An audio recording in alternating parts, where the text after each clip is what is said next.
நீங்கள் முதல்ல சொன்ன மாதிரி பாட்டாளி மக்கள் கட்சிக்கு அதிகமான செல்வாக்கு இருந்தாலும் இது இரண்டுபட்டு இருக்கக்கூடிய நிலைமை இப்போ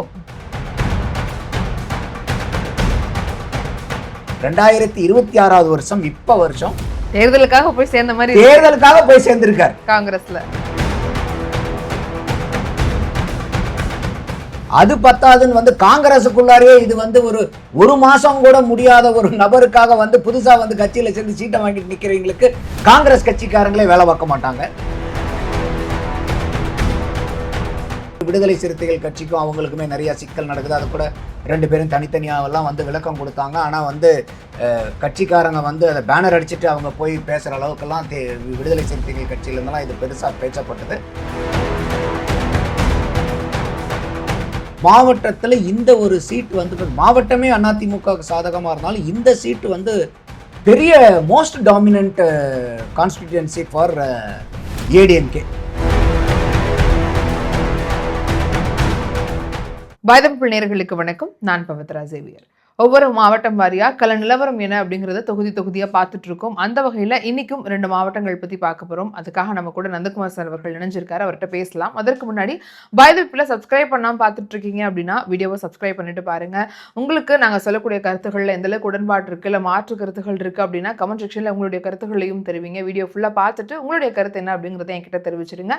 உங்களுடைய நண்பர்கள் மற்றும் உறவினர்களுக்கு இந்த மாதிரி நிறைய அரசியல் சம்பந்தப்பட்ட விஷயங்கள்லாம் தெரிஞ்சுக்கணும் அப்படின்னு நினைச்சீங்கன்னா இந்த வீடியோவை ஷேர் பண்ணுங்க. வாங்க சார் பேசலாம். சார் வணக்கம். சார் வணக்கம் பவித்ரா. சார், தருமபுரி மாவட்டம் பத்தி பேசலாம் அப்படிங்கறத பத்தி இன்னைக்கு எடுத்திருக்கிறோம். இப்போ தருமபுரி மாவட்டம் ஒரு முக்கியமான மாவட்டமா பார்க்கப்படுது. ஏன்னா பாமகல ஒருத்தரை நிக்க வைக்க போறாங்கன்றதையும் நம்ம அவங்க லிஸ்ட் வெளியிடும் போது பார்த்திருந்தோம். ஸோ எந்த அளவுக்கு இதுல ஓட்டு பிரியுங்கிறது தான் கேள்வி. யார் வெற்றி பெறுவாங்கன்றதுக்கு முன்னாடி யாரெல்லாம் பிரிக்க போறாங்க, அதனால யார் வெற்றி பெற போறாங்க அப்படிங்கிறத பார்க்குற ஒரு மாவட்டமா இருக்கு. எப்படி இருக்கு சார் கள நிலவரம்? தருமபுரி மாவட்டம் அதிமுக கூட்டணிக்கு ரொம்ப முக்கியமான மாவட்டம். போன 2021 தேர்தலில் திமுக எந்த தொகுதியும் ஜெயிக்காத ஒரு மாவட்டத்தில் தருமபுரி மாவட்டம் ஒன்று, கோயம்புத்தூர் மாவட்டம் ஒன்று, அடுத்தது தருமபுரி மாவட்டம். இந்த தருமபுரி மாவட்டத்தில் 5 தொகுதிகள் இருக்குது. அந்த 5 தொகுதிகளில் அதிமுக 3 தொகுதிகளை கைவசம் வச்சுருக்காங்க. பாலக்கோடு, அரூர் தனித்தொகுதி, பாப்பிரெட்டிப்பட்டி. பாட்டாளி மக்கள் கட்சி பென்னாகரம், தருமபுரி, இந்த 2 தொகுதியை வச்சிருக்காங்க. திமுக நான் சொன்ன மாதிரி எந்த சீட்டுமே இல்லை. 2021 திமுகவும் பாமகவும் 2 தொகுதி நேரடியாக போட்டி போடுறாங்க. பென்னாகரம், தருமபுரி 2லையுமே பாட்டாளி மக்கள் கட்சி தான் வெற்றி பெற்றுச்சு. திமுகவும் அதிமுகவும் 2 இடங்கள், பாலக்கோடும் பாப்பிரெட்டிப்பட்டியும், அதில் அதிமுக தான் 2லையும் வெற்றி பெற்றுச்சு. அரூர் தனித்தொகுதியில் மார்க்சிஸ்ட் கம்யூனிஸ்டும் அதிமுகவும் நேரடியாக போட்டி போட்டாங்க. அதில் அதிமுக தான் ஜெயிச்சுது. இந்த தடவை 2026 பொறுத்த வரைக்கும் அதிமுகவும் திமுகவும் 3 தொகுதிகளில் நேரடியாக போட்டி போடுறாங்க. பாலக்கோடு, அரூர் தனித்தொகுதி, பாப்பிரெட்டிப்பட்டி. பாலக்கோட்டில் அரூர் தனித்தொகுதியில் போன தடவை மார்க்சிஸ்ட் கம்யூனிஸ்ட் இருந்தவங்க இப்போ இந்த தடவை மாறி இருக்காங்க, திமுகக்கே போகிறாங்க. அடுத்தது இந்த தடவை இந்த மாவட்டத்தில் திமுக கூட்டணியிலிருந்து புதுசாக களமிறக்கப்பட்டிருக்கிறது யாருன்னா காங்கிரஸ். அவங்க பென்னாகரத்தில் பாட்டாளி மக்கள் கட்சியை எதிர்த்து களமாடுறாங்க. தர்மபுரி மாவட்டத்தில் பாட்டாளி மக்கள் கட்சியினுடைய சௌமியா அன்புமணி அவர்கள் தான் நிற்கிறாங்க. அன்புமணி ராமதாஸ் அவர்களுடைய மனைவி, டாக்டர் ராமதாஸினுடைய மருமகள். ஸோ அவங்களை எதிர்த்து யார் இந்த தடவை களமாடுறாங்கன்னு பார்த்தீங்கன்னாக்கா தேசிய முற்போக்கு திராவிட கழகம், டிஎம்டிகேனுடைய வேட்பாளர் களமாடுறாங்க. எஸ்ஐஆர் பார்த்தோம்னாக்கா போன தடவை 2021 12,80,000 வாக்கு. இந்த தடவை 26 12,40,000, சற்று ஏறக்குறைய 38,600 வாக்குகள் குறைஞ்சிருக்கு. 3% குறையுது. வாக்கு சதவீதத்தின் அடிப்படையில் பார்க்கும்போது, அதாவது போன தடவை போலிங் ஆன பர்சன்டேஜ் 82%. நல்ல போலிங் ஆன ஒரு மாவட்டத்தில் இதை சொல்லலாம். இந்த மாவட்டத்தில் குறிப்பாக நம்ம கவனிக்க வேண்டியது இது வன்னியர்கள் பாப்புலேஷன் அதிகமாக இருக்கக்கூடியது. 40 to 50% அவங்களுடைய மக்கள் தொகை தான் இந்த மாவட்டம் பூரா பரவி இருக்குது. நீங்கள் முதல்ல சொன்ன மாதிரி பாட்டாளி மக்கள் கட்சிக்கு அதிகமான செல்வாக்கு இருந்தாலும் இது இரண்டுபட்டு இருக்கக்கூடிய நிலைமை இப்போ. ஆனால் இதில் நம்ம எல்லா இடத்துலையும் தேடி பார்க்கும்போது என்னென்னா, இந்த தருமபுரி மாவட்டத்தில் தருமபுரி தொகுதியில் மட்டும்தான் ஐயா ராமதாஸ் அவர்களுடைய அணியை சார்ந்தவர்கள் போட்டி போடுறாங்க. வேற மீதி 4 தொகுதியிலும் எனக்கு தெரிஞ்சு நான் தேடின வரைக்கும் காணோம். ம். யாராவது இருந்துச்சுன்னா அதுல தகவல் நம்ம கமெண்ட்ல சொன்னாங்கன்னா கூட நம்ம எஸ், கரெக்ட் பண்ணலாம். கண்டிப்பா. நமக்கு தகவல் தெரியல.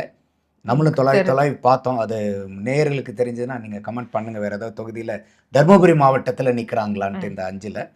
அடுத்தது அதிமுக ஆட்சியில 10% வந்து அந்த இடஒதுக்கீடு அவங்களுக்கு குடுத்தது வந்து அதிமுகவுக்கும், பாட்டாளி மக்களுக்கும் ஒரு சாதகமான ஒரு நிலைப்பாட்ட அந்த சமூகத்தினுடைய மக்கள வந்து அதனால சில இடத்துல பின்னடைவு ஏற்பட்டிருந்தாலும், இந்த மாவட்டங்கள்ல எஸ். பெரிய அளவுக்கு அவங்க அத சொல்லி பிரச்சாரமே அதிமுகவுடைய பண்ற அத அளவுக்கு தான் வச்சு அந்த இடம் பிரச்சாரம் இருக்கு. பண்ற அளவுக்கு இது அவங்களுக்கு ஒரு இந்த பாயிண்ட்ட பொறுத்தவரைக்கும் ஒரு சாதகமான கட்டாயமா. களமா இருக்கு. நான் சொன்ன மாரி அன்புமணி ராமதாஸ் அவர்களுடைய மனைவி சௌமியா ராமதாஸ் அவர்களே போட்டி போடுறாங்க. நம்ம ஒரு பக்கம் வந்து வாரிசு அரசியலுக்கு எதிரா இருந்தாலும் டாக்டர் ராமதாஸ், அதுக்கப்புறம் அன்புமணி ராமதாஸ், அன்புமணி ராமதாஸினுடைய மனைவி சௌமியா அன்புமணி நிற்கிறாங்க. ஸோ அந்த இதில் வந்து போன தடவையே அவங்க லோக்சபாவில் நின்று வெறும் ஒரு 21,300 வாக்கில் தான் ரொம்ப கம்மியான வாக்கு வித்தியாசத்தில் அவங்க வெற்றி இழந்தாங்க. ஏற்கனவே அது வெற்றி பெற்றுவாங்க அப்படின்னு எதிர்பார்த்த ஒரு ரொம்ப வித்தியாசமான பிரச்சாரங்கள்லாம் கூட பண்ணாங்க. ரொம்ப பிரபலமானாங்க அந்த அதனால இந்த மாவட்டத்தை நீங்க வந்து பார்த்தீங்கன்னாக்கா இது ஒரு அதிமுக கூட்டணியினுடைய ஒரு கோட்டை அப்படிங்கிற அளவுக்கு தான் இன்னைக்கு இருக்கு. இப்போ நம்ம தொகுதி வாரியா போய் பார்த்தோம்னாக்கா ஃபர்ஸ்ட் பென்னாகரம். பென்னாகரத்தில் வந்து போன தடவை ஐயா ஜி.கே. மணி பாட்டாளி மக்கள் கட்சி சார்பா ஜெயிச்சார். இன்னைக்கு இப்போ வந்து அவர் ஐயா ராமதாஸ் அன்னைக்கு போயிட்டாரு. இதுல நிக்கிறாரு. போன தடவை திமுகவினுடைய பிஎன்பி இன்பசேகரனை வந்து 21,186 வாக்கு வித்தியாசம். இதுதான் லீஸ்ட் மார்ஜின் அந்த மாவட்டத்தில். மீதி எல்லாம் இதுக்கு ஜாஸ்தி தான். அப்போ 21,186 வாக்கு வித்தியாசத்தில் ஜி.கே. மணி அவர்கள் அதிமுக கூட்டணியில் இருந்து பாட்டாளி மக்கள் கட்சி சார்பா ஜெயிக்கிறாரு. இப்போ என்ன இந்த இடத்துல இதுன்னா இப்போ ஐயா அன்புமணி அதாவது ஜி.கே. மணி ஐயா அவர்கள் நிக்கல. சரி, அதுக்கு பதிலா வந்து யார் நிக்கிறாங்கன்னு பார்த்தா அப்ப அவருடைய மகன் நிக்கிறார். ஜி.கே.எம். தமிழ்குமரன் நிக்கிறாரு. சரி, இவருக்கு இது அன்புமணி ராமதாஸ் அவர்களுடைய டாக்டர் ராமதாஸனுடைய பிரிவுல நிக்கிறாருன்னா இல்ல, அன்புமணி அவர்களுடைய பாமகல நிக்கிறார். இல்ல, இவர் என்னன்னா இப்ப காங்கிரஸ்க்கு இந்த தொகுதி போயிருச்சு. காங்கிரஸ்ல நிக்கிறார். இப்ப காங்கிரஸ் வேட்பாளர் பட்டியல் வரும்போது ஜோதிமணி அவர்கள் ஆகட்டும், மற்ற காங்கிரஸினுடைய முன்னணி தலைவர்கள் எல்லாமே புலம்புனாங்க பாத்தீங்களா, கட்சிக்காக உழைக்கிறவங்களுக்கு யாருக்குமே சீட்டு கொடுக்கலன்னு. அந்த வசைபாடலுக்கு உள்ளான நபர் வந்து இந்த ஜி.கே.எம். தமிழ்குமரனும் ஒருவர். என்ன காரணம் அப்படின்னு கேட்டீங்கன்னா, ஜி.கே.எம். தமிழ்குமரன் வந்து 26 மார்ச் தான் இன்னைக்கு காங்கிரஸ்ல போய் சேர்றார். 2026 வருஷம், இப்ப வருஷம் தேர்தலுக்காக போய் சேர்ந்த மாதிரி தேர்தலுக்காக போய் சேர்ந்திருக்கார் காங்கிரஸ்ல. மார்ச் 26ஆம் தேதி தான் காங்கிரஸ் கட்சியில சேர்றாரு. அவருக்கு வந்து இன்னைக்கு ஏப்ரல் 23 தேர்தல்ல ஒரு கேண்டிடேட் காங்கிரஸ்க்கு சீட்டு கொடுத்திருக்குன்னா பாத்துக்கங்க நீங்க எந்த அளவுக்கு வந்து கேண்டிடேட்டா கொடுத்திருக்காங்க, எந்த அளவுக்கு வந்து இந்த காங்கிரஸ் வேட்பாளர் பட்டியல்ல திமுகவினுடைய ஆதிக்கம் எப்படி இருந்திருக்குங்கிறது இது ஒரு உதாரணம். அப்போ இது வந்து இன்னைக்கு பாட்டாளி மக்கள் கட்சி தான் நிக்கிறாங்க. அவங்க சார்பா பாடி வி செல்வம் வந்து அங்க நிக்கிறாங்க. இதையே பிரச்சாரமா பண்ணலாமே. அதுதான் இதுவே அவங்களுக்கு பாயிண்டா இருக்கும். வேற எதுவும் சொல்லுங்கிற அவசியமே இல்ல. நாம் தமிழர் கட்சி சார்பா வந்து பழனி அம்மாள் நிக்கிறாங்க. தாவேகா சார்பா வந்து கஜேந்திரன் நிக்கிறாங்க. நான் சொன்ன மாதிரி இந்த சீட்டு காங்கிரஸே இல்லைங்கும் போது அந்த தொகுதியில் இருக்கக்கூடிய காங்கிரஸ்காரர்கள் வேற யாராவது இது வரைக்கும் அந்த தொகுதியில இருந்து களமாடி காங்கிரஸுக்காக உழைச்சவங்க இருந்தாங்கன்னா எல்லாரும் போய் வேலை பார்ப்பாங்க, எதிர்கட்சி கூட சண்டை போடுவாங்க. இப்ப மார்ச் 26ஆம் தேதி கட்சியில வந்து சேர்ந்த ஆளுக்காக போய் யாராவது வந்து அந்த இடத்துல இன்னைக்கு போய் போராடுவாங்களா? ஒரு மாசம் கூட இல்லையா? இல்ல. அதுவும் அங்க ஜி.கே. மணி நின்று இருந்த ஒரு இடம், அந்த வரலாறு வேற அங்க இருக்கு. அவங்க அப்பாவே அதனால வந்து இந்த தொகுதியில வந்து ஐயா ராமதாஸ் அவர்களும் கேண்டிடேட் போடல. அப்ப எந்த அளவுக்கு ஈக்குவேஷன் ஒர்க் அவுட் ஆகுது பாத்தீங்களா? ஜி.கே. மணி நின்ன இடத்துல டாக்டர் ராமதாஸ்க்கு ஒரு செல்வாக்கு அவருடைய ரைட் ஹேண்டா தானே இருக்காரு. அவங்க சார்பில் கேண்டிடேட் போகல, அவர் பையனை காங்கிரஸ் அனுப்பிச்சு காங்கிரஸ் சார்பாக இங்கே போட்டி போடுறாங்கன்னா இப்போ அன்புமணி ராமதாஸ்க்கு எகெயின்ஸ்டா டாக்டர் ராமதாஸ்னுடைய ஈக்குவேஷன் எப்படிங்கிறத நேயர்களே அதை நம்ம பார்க்கும்போதே நம்ம புரிஞ்சுக்கலாம். ஸோ இந்த இடத்துல வந்து இது வந்து ஒரு பெரிய சிக்கல்.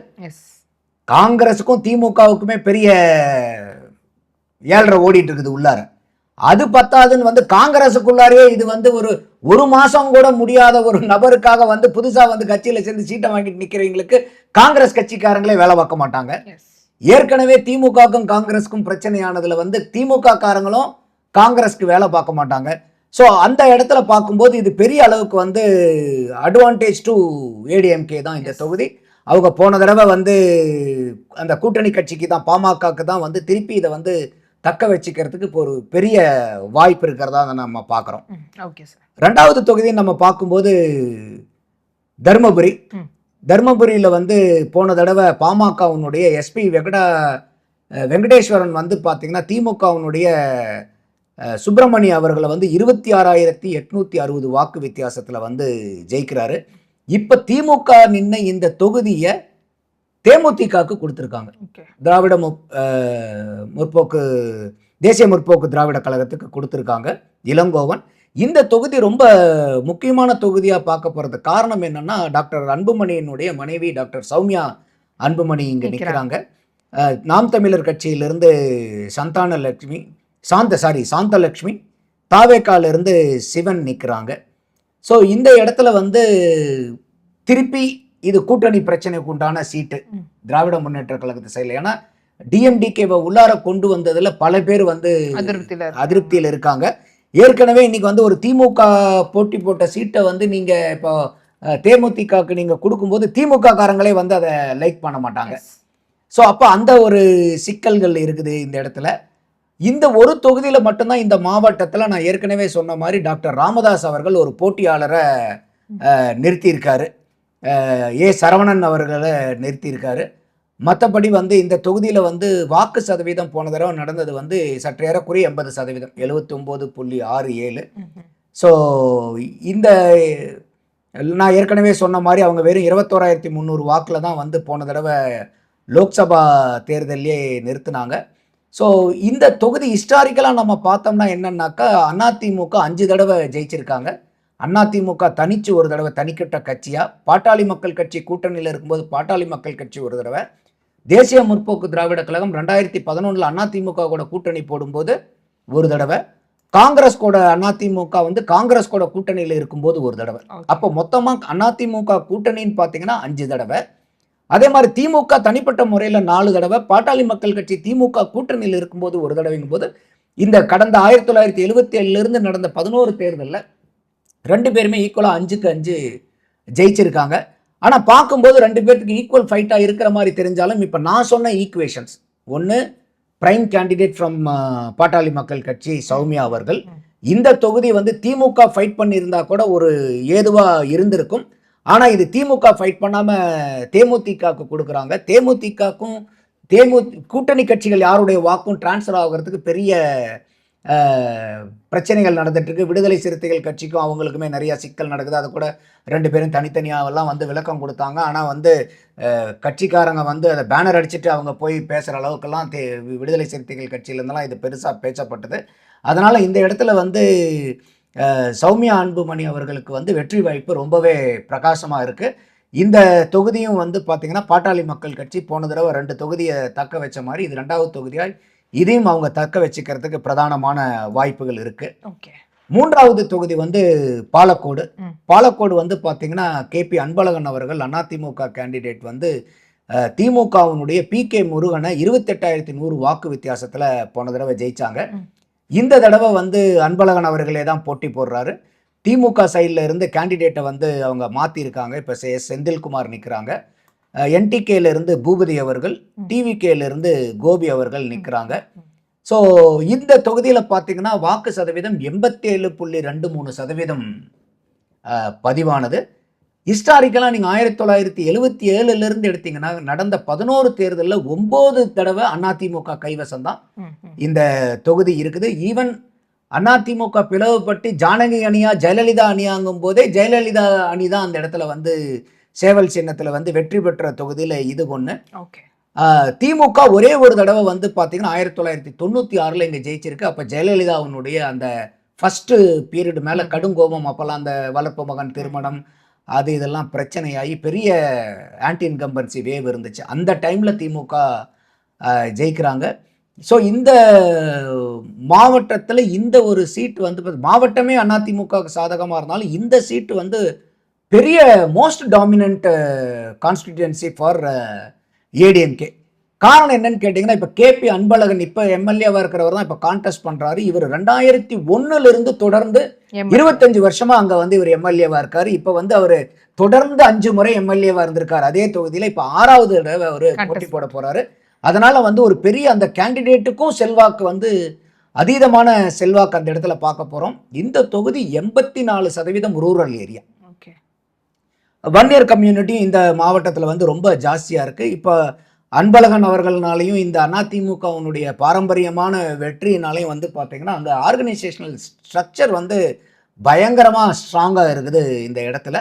ஸோ இந்த பாலக்கோடு தொகுதி வந்து பார்த்தீங்கன்னா இன்னைக்கு அதிமுகவினுடைய அன்பழகன் அவர்கள் தொடர்ந்து 6வது முறை அரியணையில் ஏறுறதுக்கு பிரதானமான வாய்ப்பு இருக்கிறதா தான் தெரியுது. ஓகே.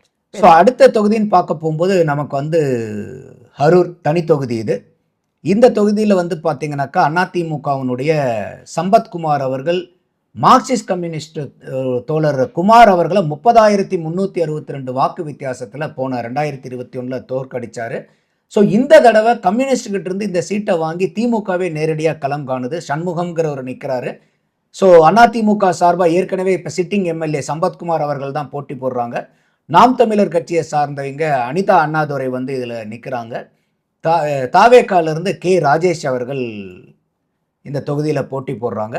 இந்த தொகுதியினுடைய வாக்கு சதவீதம் பார்த்தீங்கன்னா 80%. ஸோ இந்த தொகுதியில் வந்து எஸ்சியினுடைய பெர்சன்டேஜ் வந்து பார்த்தீங்கன்னாக்கா சற்றேறக்குறைய 28.27% இருக்குது. சற்றேறக்குறைய 12% வந்து எஸ்டியும் இருக்காங்க. ஸோ ரெண்டையும் கூட்டி கழிச்சு பார்த்தோம்னா சற்றேறக்குறைய 40% எஸ்சி எஸ்டி கம்பைண்டாக வராங்க. இது வந்து இந்த மாவட்டத்திலேயே இருக்கக்கூடிய அதிக ரூரல் ஏரியா வந்து இது 87.17% வந்து ரூரல் இது. ஸோ இது ஹிஸ்டாரிக்கலாக நம்ம பார்த்தோம்னாக்கா மார்க்சிஸ்ட் கம்யூனிஸ்ட் வந்து 5 தடவை ஜெயிச்சிருந்தாங்க 1977லேருந்து இப்போ வரைக்குமே. அதில் வந்து அந்த 5 தடவையில் 3 தடவை அதிமுக கூட்டணியில் மார்க்சிஸ்ட் ஜெயிக்கிறாங்க. 2 தடவை வந்து திமுக கூட்டணியிலிருந்து ஜெயிக்கிறாங்க. அதிமுக தனிப்பட்ட முறையிலேயே 4 தடவை இந்த தொகுதியில் ஜெயிச்சிருக்காங்க. காங்கிரஸ் 1991ல் அதிமுக கூட கூட்டணியில் இருக்கும்போது ஒரு தடவை ஜெயிச்சிருக்காங்க. அப்போ காங்கிரஸ் அதிமுக கூட்டணின்னு பார்க்கும்போது அதிமுக தனியாக ஜெயிச்சது, காங்கிரஸ் கூட்டணியில் இருந்து சிபிஎம் கூட்டணியில் இருந்து ஜெயிச்சதில் பார்த்தீங்கன்னா கடந்த 11 தடவையில் 8 தடவை அதிமுக இந்த தொகுதியை வந்து கைப்பற்றி இருக்கு. ஸோ டிஎம்கே வந்து ஒரே ஒரு தடவை தான் இந்த தொகுதியில் ஜெயிச்சிருக்காங்க தனிப்பட்ட கட்சியாக. சிபிஎம் நான் ஏற்கனவே சொன்ன மாதிரி அந்த கூட்டணியில் இருக்கும்போது 2 தடவை. ஸோ அப்போ இந்த 11 தடவையில் அதிமுக கூட்டணி 8 தடவையும் திமுக கூட்டணி 3 தடவையும் தான் இந்த தொகுதியில் வந்து ஜெயிச்சிருக்காங்க. இப்போ இந்த தொகுதி வந்து நேரடியாக திமுகவே வந்து கான்டெஸ்ட் பண்ணுறதுனால கம்யூனிஸ்டுகள் பண்ணுறதை விட இவங்க கொஞ்சம் ஃபைட் கொடுப்பாங்க திமுக. ஸோ இந்த தடவை வந்து சண்முகம் அவர்கள் தான் இது பண்ணுறாங்க. அதிமுக சார்பாக எம்எல்ஏ சம்பத்குமார் அவர்கள் நிற்கிறாங்க. இந்த சீட் வந்து நான் ஏற்கனவே சொன்ன மாதிரி எஸ்சி அவங்க டாமினேஷனும் ஜாஸ்தி, இந்த மாவட்டத்தில் வன்னியர்கள் டாமினேஷனும் இருக்கும்போது ஒரு போலரைசேஷன் ஆகிறதுக்கான ஒரு வாய்ப்பும் இருக்கக்கூடிய ஒரு தொகுதி தான் இந்த தொகுதி. ஆனால் இப்போ நம்ம இருக்கக்கூடிய அந்த பிரச்சனைகள் அந்த கூட்டணியினுடையது ஹிஸ்டாரிக்கலாக வின் பண்ணுறதெல்லாம் பார்க்கும்போது இந்த தொகுதி ஏற்கனவே கடந்த தேர்தல்கள்லையும் அவங்க வெற்றி பெற்றுட்டு இருக்கிறத பார்க்கும்போது அதிமுகவுக்கும் இந்த தொகுதியும் அவங்களுக்கு சாதகமாக இருக்கிற மாதிரி தான் இருக்குது. அடுத்தது கடைசியாக இந்த மாவட்டத்தில் வந்து பார்த்தீங்கன்னா பாப்பிரெட்டிப்பட்டி. இதில் அதிமுகவினுடைய கோவிந்தசாமி வந்து திமுகவினுடைய பிரபு ராஜசேகர 36,943 வாக்கு வித்தியாசத்தில் போன தடவை வெற்றி கொள்கிறாரு. இந்த தடவை வந்து இந்த தொகுதியில் திமுகவுக்கு வந்து பழனியப்பன் கேண்டிடேட்டாக நிற்கிறாரு. நான் அவரை பற்றி சொல்கிறேன். ஏடிஎம்கேலிருந்து வந்து பார்த்தீங்கன்னாக்கா மரகதம் வெற்றிவேல் நிற்கிறாங்க. நாம் தமிழர் கட்சி சார்பாக வந்து அர்ச்சனா தமிழருவி நிற்கிறாங்க. டிவிகே சார்பாக திலகவதி அவர்கள் நிற்கிறாங்க. ஸோ இந்த தொகுதியில் போன தடவை வாக்குப்பதிவானது பார்த்தீங்கன்னா 82%.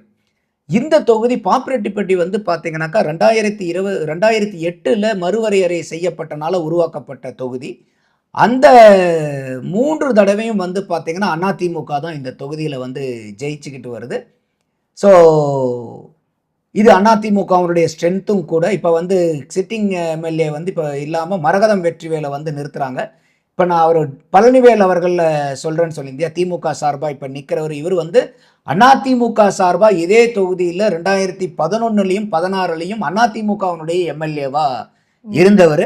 அதுக்கப்புறம் வந்து அந்த டிடிவி குரூப் பிரிஞ்சாங்க பார்த்தீங்களா இந்த பிரச்சனையில், அதில் டிடிவி கூட போனவர் பழனியப்பன். அங்கிருந்து அம்மா மக்கள் முன்னேற்ற கழகத்தினுடைய டெப்டி ஜெனரல் செக்ரட்டரியாகவும் இருந்தார். அங்கே தேர்தலில் 2021 அமமுக சார்பாக தான் அவர் அங்கே போட்டியே போடுறார். இதே தொகுதியில் பாப்புரெட்டிப்பட்டியில் அவர் போட்டி போட்டு 15,863 வாக்கு மட்டும்தான் அவரால் வாங்க முடிஞ்சுது. அந்த தோல்விக்கு அப்புறம் வந்து பார்த்தீங்கன்னாக்கா இவர் 2021 வந்து ஜூன் மாதம் நினைக்கிறேன், அப்போ வந்து திமுக கூட வந்து ஐக்கியமாயிட்டாரு. இப்போ திமுகவினுடைய சீட்டில் வந்து அவர் நிற்கிறார். அப்போ இது வந்து தனிப்பட்ட முறையில் வந்து அவருக்கு பெரிய செல்வாக்கு இருக்கக்கூடிய தொகுதியாக இருந்துருந்துச்சுன்னா பெரிய மாற்றத்தை வந்து 2021 தேர்தலே ஐயா பழனியப்பன் அவர்களால் கொடுத்துருக்க முடியும். ஆனால் அப்போ அவர் வாங்கின வாக்கு 15,863 தான். ஆனால் அதிமுக வெற்றி பெற்ற மார்ஜின் 37,000. மார்ஜினோட ரொம்ப ரொம்ப பாதிக்கு பாதி கூட இல்லை. அப்போ அந்த அளவுக்கு இருக்கும்போது 2 மடங்குக்கு மேலே இவர் வாங்கின 2 மடங்குக்கு மேலே வெற்றி மார்ஜின் வந்து அதிமுகவுக்கு இருக்கும்போது திருப்பி இவர் அந்த இடத்துல களங்காணும் போது ஒரே அட்வான்டேஜ் இவருக்கு என்னன்னா இப்போ டிஎம்கே சீட்டில் நிற்கிறாருங்கிற ஒரு இது. ஸோ எந்த அளவுக்கு வந்து அவருடைய தாக்கம் அந்த திமுகவில் வந்து அவங்களுக்கு செல்வாக்க கொடுக்குங்கிறது தெரியல. ஆனால் இந்த தொகுதியை பொறுத்த வரைக்கும் கேண்டிடேட் யாராக இருந்தாலும் அதிமுகவுக்கு ஒரு பெருத்த செல்வாக்கு இருக்கக்கூடிய இதாக இருக்குது. பிராண்ட் லாயல்ட்டி வந்து இங்கே ரொம்ப இண்டிவிஜுவல் லாயல்ட்டியை விட பிராண்ட் லாயல்ட்டி வந்து அதிகமாக இருக்குது. அப்போ இந்த தொகுதியிலையும் வந்து பார்த்திங்கன்னா பிரதானமான ஒரு வாய்ப்பு வந்து அதிமுகவுக்கு இருக்கிறதா பார்க்குறோம். ஸோ அப்போ ஏற்கனவே ஸ்வீப் பண்ண இந்த தர்மபுரி மாவட்டம் திருப்பி வந்து அதிமுக வசம் வந்து முழுமையாக அவங்க கைப்பற்றத்துக்கு பெரிய காரணமாக இருக்கிறது வந்து திமுகவினுடைய கூட்டணி பிணக்குகள். ஸோ அந்த லெவலில் வந்து பார்த்தீங்கன்னா இப்போ நீங்கள் காங்கிரஸ் கொண்டாந்து நீங்கள் அங்கே கொண்டாந்து ஜி.கே. குமரனை 1 மாதம் கூட ஆகாதவருக்கு சீட்டு கொடுத்து காங்கிரஸ் நிற்க வைக்குது. அப்புறம் திமுக சீட்டை வந்து பார்த்தீங்கன்னாக்கா உங்களுக்கு தருமபுரியில் வந்து தேமுதிகக்கு கொடுக்கறது. அப்போ இந்த மாதிரிலாம் வந்து சில முடிவுகள்னால திருப்பி வந்து இது பெரிய அளவுக்கு அதிமுகவுக்கு சாதகமாக பெரிய அளவுக்கு ஒரு ஸ்விங்கு கொடுக்கக்கூடிய ஒரு ஸ்டேட்டாக தான் எகைன் இந்த தடவையும் இருக்கிறத நம்மளால பார்க்க முடியுது. அப்போ ஒரு ஆள திமுக வின் பண்றதுக்கு வாய்ப்பு கம்மி இந்த மாவட்டத்துல. ஆமா, அதிமுகவுடைய அவங்க ஆரம்பிக்க வேண்டிய அதிமுக திருப்பி அந்த 5 out of 5 இந்த மாவட்டத்துல ரீடைன் பண்றதுக்கு பெரிய வாய்ப்புகள் வந்து அவங்களுக்கு. பாமகவும் கூட்டணியில இருக்காங்க, இன்னும் ஒரு பெரிய பலம். அது இல்லாம வந்து மற்ற 4 தொகுதியில வந்து ராமதாஸ் அவர்கள் சீட்டு எம்எல்ஏ சீட்டு கொடுக்கல. ஒரு இடத்துல மட்டும் தான் கொடுக்குறாங்கும் போது அப்போ இந்த ஈக்குவேஷன்லாம் நிறைய இருக்குது. ஸோ அதெல்லாம் நம்ம பொறுத்து இருந்து தான் நம்ம பார்க்கணும். கண்டிப்பா சார் நிறைய விஷயங்கள் சொன்னீங்க. முக்கியமா இந்த இடத்துல ஒரு பெரிய அட்வான்டேஜ் அதிமுக இருக்கும் அப்படிங்கிறத பார்க்கலாம். இவ்வளவு நேரம் நீங்க பகிர்ந்து கொண்ட உங்களுடைய கருத்துக்களுக்காக உங்களுடைய நேரத்துக்காக ரொம்ப நன்றி சார். நன்றி பவித்ரா.